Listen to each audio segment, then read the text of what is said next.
안녕하세요. 언어치료 갤러리 SLP 갱이입니다. 네, 오늘은 지난 시간에 예고 드렸던 대로 시옷에 관련된 이야기를 한번 해볼까 하는데요. 오늘은 시옷 하는 방법, 그리고 위치, 그리고 이제 간단한 설명들을 조금 한 이후에 오류가 어떤 식으로 나타나는지에 대해서도 말씀을 드릴까 싶어요. 그리고 이런 유형들은 어떻게 수정을 하면 좋을지에 대해서도 말씀을 드릴 예정이고요. 앞으로 발음 치료 갤러리 같은 경우에는 댓글로 본인이나 아이들이 어떻게 오류 나는지에 대해서 써주시면 제가 영상 촬영할 때 그 댓글을 보고 예시로 좀 들어서 설명을 해드릴 생각이거든요. 그래서 이제 댓글을 좀 많이 달아주시면 궁금한 점들 좀 더 많이 풀리실 수 있을 것 같아요. 그러면 이제 시옷 한번 시작해 볼까요?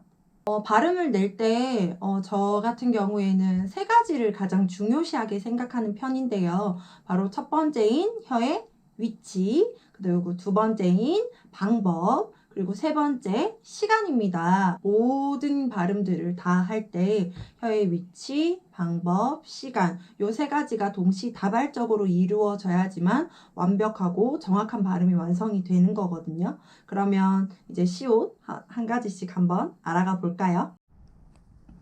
네, 발음을 낼 때 있어서 이제 중요한 첫 번째는 바로 혀의 위치입니다. 네, 제가 갑자기 모형을 준비해서 깜짝 놀라셨죠?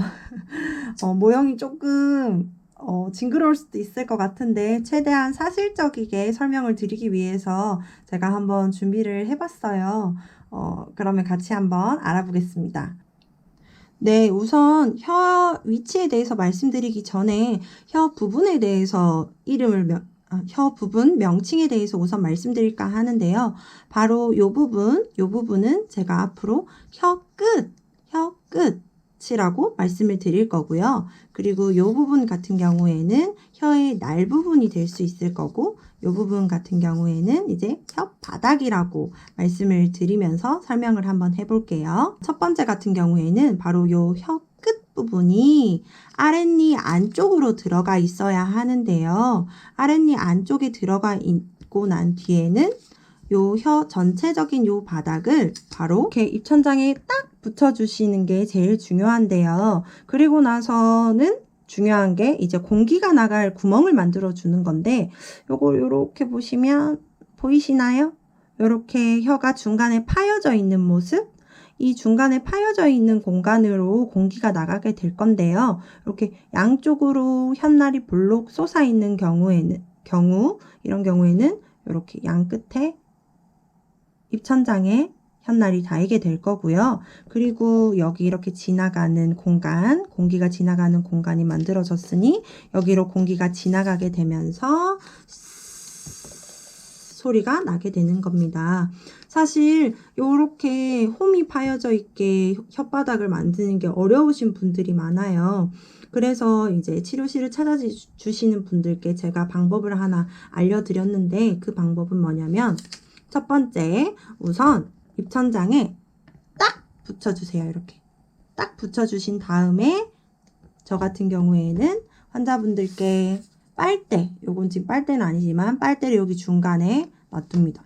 그리고 이빨을 이렇게 꾹 다물게 되면 여기 사이로, 여기 보이시나요? 여기 사이로 공기가 나올 수 있게 되겠죠. 그러면 자연스럽게 혀 모양은 짜잔, 여기 중간이 파이게 됩니다. 이 감각을 일깨울 수 있도록 제가 도움을 주는 방법인데요. 빨대를 여기 놔두게 되면 혓날 쪽에 입천장 여기 위에 닿을 수 있게 되겠죠. 그리고 여기는 공기가 나갈 수 있는 공간을 만들 수 있게 되겠고요. 혀 끝은 항상 아랫니 안쪽에 두셔야 됩니다. 이 점 잊으시면 안 돼요. 네, 두 번째 방법입니다. 두 번째 방법 같은 경우에는 바로 이름도 방법인데요. 방법에는 발음을 할 수 있는 방법에는 총 5가지가 있어요. 비음, 파열음, 파찰음, 마찰음, 유음, 이렇게 총 5가지가 있는데요. 오늘은 이 중에서 마찰음이라는 소리 방법을 한번 알아볼까 해요. 마찰, 듣기만 해도 어떤 생각이 먼저 드세요?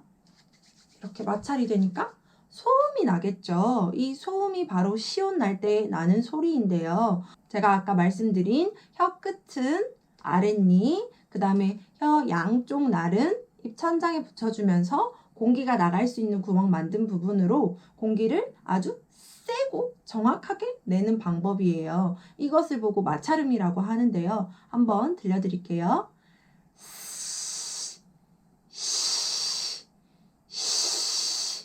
이렇게 되면 공기가 어디로 나오게 되냐면 앞으로 나오는 게 아니라 밑으로 나오게 돼요. 이렇게 밑으로 나오는 게 이유는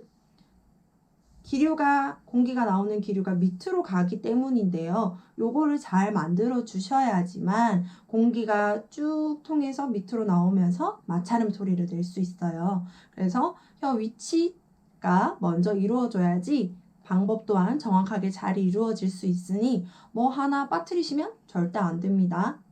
네, 그리고 세 번째 시간입니다. 위치, 방법 모두 다 아는데 이 모든 걸 동시다발적으로 진행하지 않으면 제대로 된 소리가 나지 않아요. 위치와 방법을 정확하게 하면서도 시간도 아주 잘 맞추어야 합니다. 시간을 만약에 제대로 맞추지 않는다면 어떤 소리가 날 수 있을까요? 뭐 예를 들어서 시옷 소리만 내고 뒤에 모음을 내지 않으면 그거는 하나의 단어라고 볼 수 없겠죠. 예를 들어서 시를 제가 따로따로 한번 소리 내볼게요. 시 이렇게 얘기를 하는 동안 다른 사람들은 무슨 소리를 하는 거야? 라고 얘기를 할 수도 있을 거예요. 이제 보통은 시 이렇게 얘기를 하게 되죠. 그만큼 짧고 정확하게 동시다발적으로 소리를 내줘야 한다는 이야기입니다. 네, 이렇게 제가 말한 세 가지를 동시에 진행한다면 시옷 소리를 내실 수 있으실 거예요. 처음에 시옷 소리 중에 가장 내기 쉬운 발음은 바로 시입니다. 이 시 소리가 정확하게 난다면 스 이 소리도 한번 해보세요. 왜냐하면 스 이 소리는 모든 시옷 소리의 첫 시작음이거든요.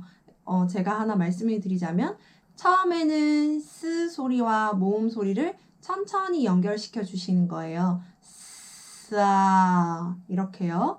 근데 두 번째 계속 스아 이렇게 할 수 없겠죠. 그러면 또 타이밍을 조금 줄여 주시는 거죠. 스아 싸 싸 약간 사 소리 들리시나요? 그 다음 이제 아예 정확하게 딱 붙여서 소리를 내는 거예요. 사 이렇게 타이밍을 느렸다가 점점 줄여나가는 방향으로 발음을 해나가면 정확도를 올릴 수도 있고 그 다음에 내가 어떤 타이밍에 해야 되는지도 정확하게 알 수 있을 거예요.